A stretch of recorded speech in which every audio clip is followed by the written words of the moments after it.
let's take a look at ellipses. So if you take any point on this ellipse, the distance between that point and each of the foci, if you add them together, that distance is always going to be the same. And so any of these points is going to have that same sum of the distances.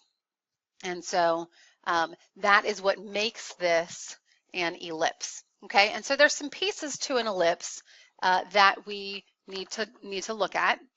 We've already talked about focus or foci, because there are two foci, which is the plural of focus. We also have a center. The center is the same distance away from each of the foci. And then we also have vertices. And so your vertices are the endpoints of what we call the major axis.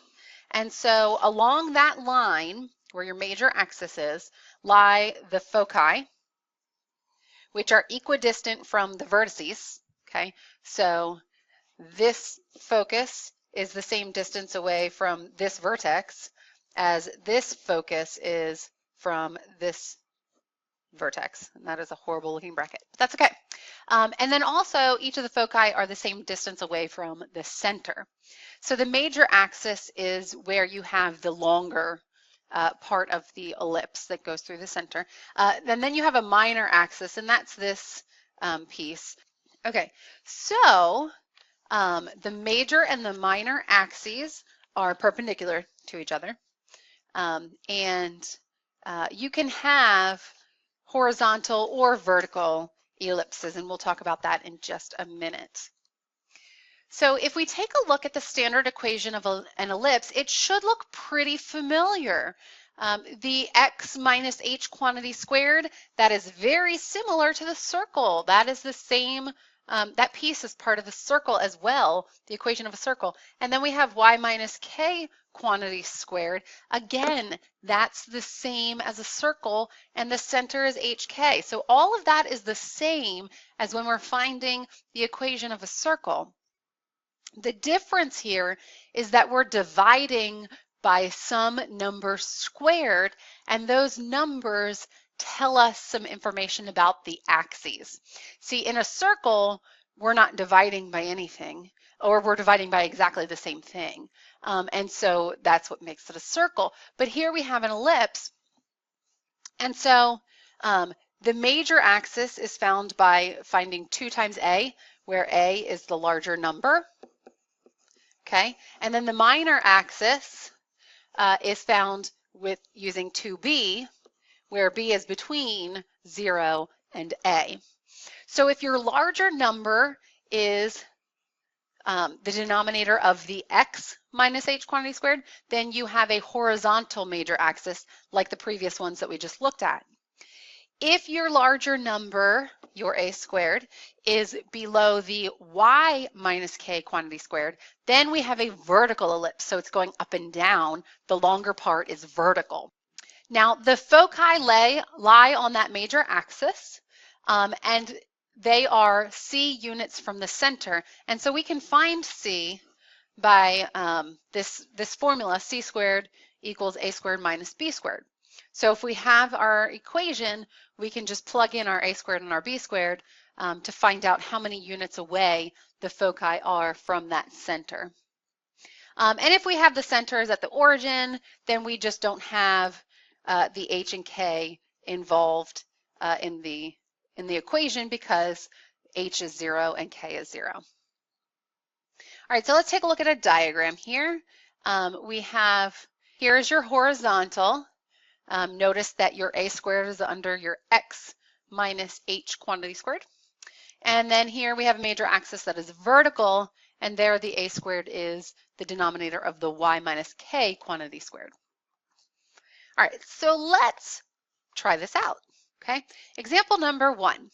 Find the standard form of the equation of the ellipse with foci -2, 2, and 4, 2, and major axis length of 10.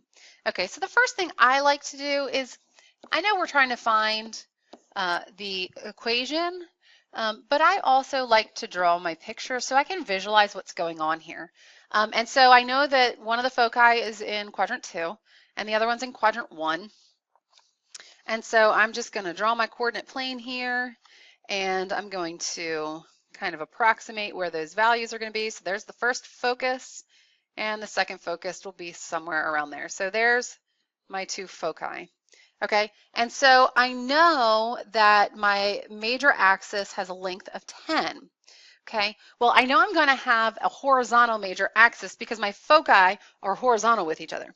So if I take a look at the distance here between my 2 foci, I know that that is 6 units. And so if my major axis is 10 units, then I need to add 2 more units on each side to get those vertices. So that's 2 units. In here is 6 units, and that is 2 units. So if I add 2 units to my first, or now actually I want to subtract 2 from the first focus. And so I'm going to do -2 minus 2 because I need to go 2 in the other direction. And so that's going to give me -4, 2. And that's not the focus, that's the vertex. The first focus is what we were using to get that. And then my other vertex is going to be when I go to the right of the second focus, which was 4, 2. So I'm going to add 2 to that 4, and then my y value was 2. And so I get 6, 2 as my other vertex. So those are my 2 vertices, okay? And I can find the center by finding the midpoint of that line segment that connects the 2 foci, or the vertices really, either one. So I know my y value is going to be 2. And then I need to go halfway in between here. So half of 6 is 3. And so if I need to find, so this needs to be 3 units. So that x value has to be 1 if that focus was 2 away from the origin. So I know my center is going to have a y value of 2, and then I just determined that the x value will be at 1. Okay? So now I can start putting some things into my formula. So I have x minus 1 quantity squared plus y minus 2 quantity squared. Okay? And then it's going to equal 1, but I need something in the denominator. I need to figure out what my a and my b are. Well, if I know that my major axis is 10, and then previously we learned that 2a is equal to the length of the major axis, then a must be 5. Okay? And I also know that that my c squared is equal to 5 squared, that's a squared, minus b squared. And I know that my c is 3 because we found it over here. Remember that the c is the distance that the focus is away from the center. And so I know that 3 squared is equal to 5 squared minus b squared. So then I can just solve this to get my b. So I have 9 equals 25 minus b squared. So negative 16 equals negative b squared. So 16 equals b squared. And so then b equals 4. We don't want the negative 4. So now I can plug in, since I have a horizontal major axis, my a is going to go under my x value. And so remember that that needs to be squared. And then the b goes under the y. And you can leave it like this, or you can square the 5 and the 4. Either way is fine. So you could put x minus 1 quantity squared over 25, and then the other one would be over 16. But that is how we can find the equation of the ellipse. Now let's take a look at number 2. Sketch the ellipse given by 16x squared plus 4y squared equals 16 and identify the center and vertices. So the first thing that we want to do is let's divide everything by 16 to get the equation equal to 1, and that will put it in the form that we need. So we end up with x squared plus y squared over 4 equals 1. So now, right off the bat, I can tell, okay, well, my center is at 0, 0, because I'm not adding or subtracting anything to the x or the y. Okay, I also know that my a squared is equal to 4, because remember, it's the bigger number, and if we want to put that x squared over 1, we can. And my b squared is equal to 1. Okay, so what that means is my c squared is going to equal 4 minus 1, so c squared equals 3, so c is equal to the square root of 3. Okay, and so we can take a look at, well, okay. We also know that our major axis is 2 times a, and we know that a is going to be 2 because the square root of 4 is 2. So the major axis is 2 times 2, which is 4. So we know that it's going to be a vertical where this distance is 4. Okay, and actually we're sketching that, so let's do this. All right, so we know that our center is at 0, 0, and our major axis is 4 units, so this is going to be the point 0, 2, and then this will be the point 0, negative 2. And so we can find the minor axis is 2 times the b value, which was 1. And so we know that this will be at negative 1, 0, and then this one will be at 1, 0. And so we can sketch that like that. Okay, so we really didn't need to do that piece right there. All right, let's take a look at example 3.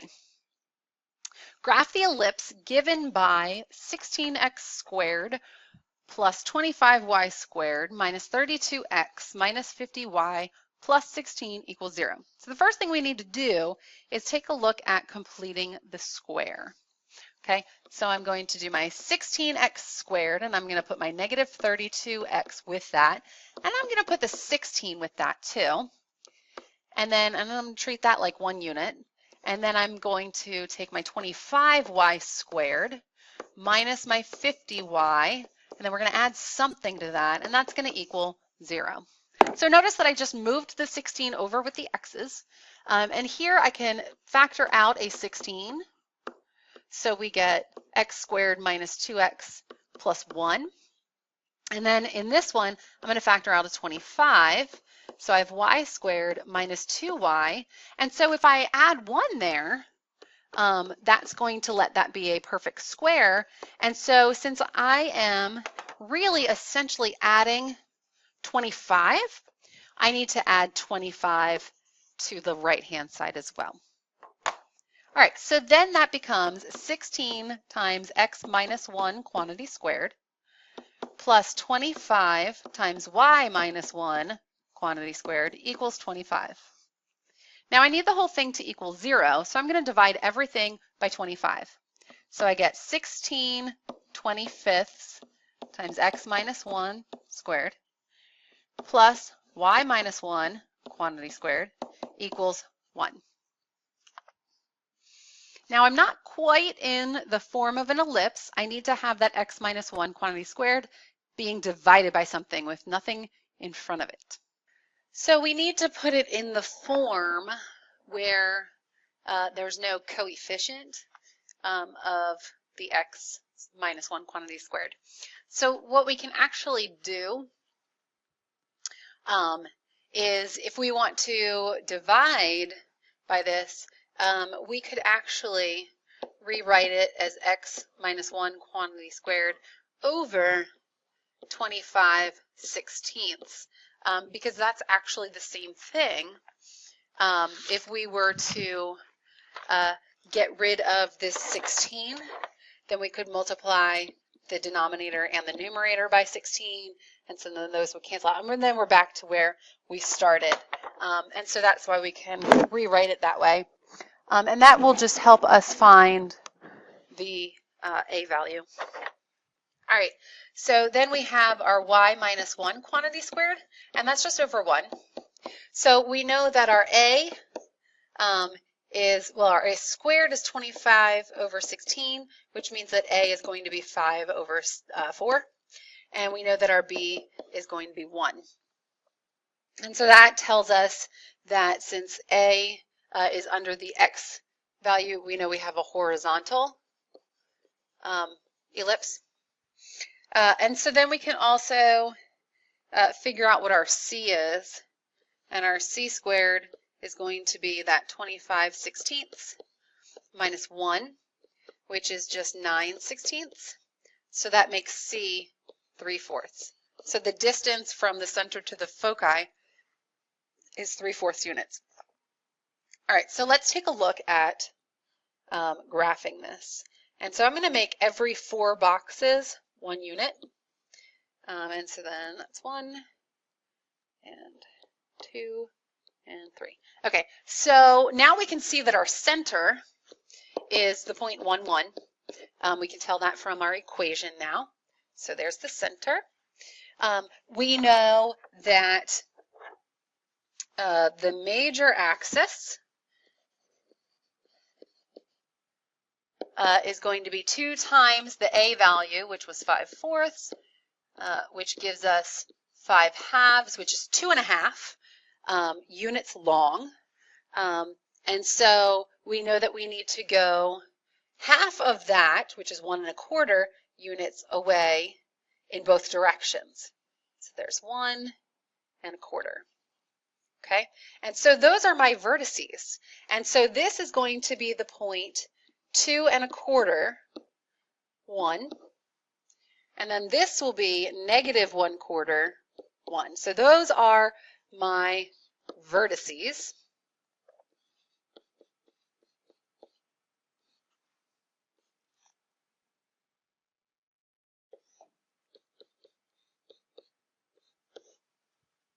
Okay, and now we can take a look at the minor axis.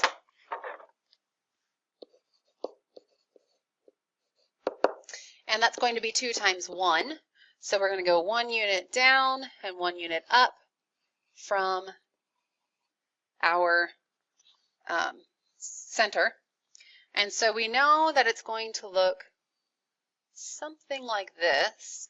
And then our foci are going to be 3/4 of a unit from that center. And so here's 3/4 one direction and 3/4 the other direction.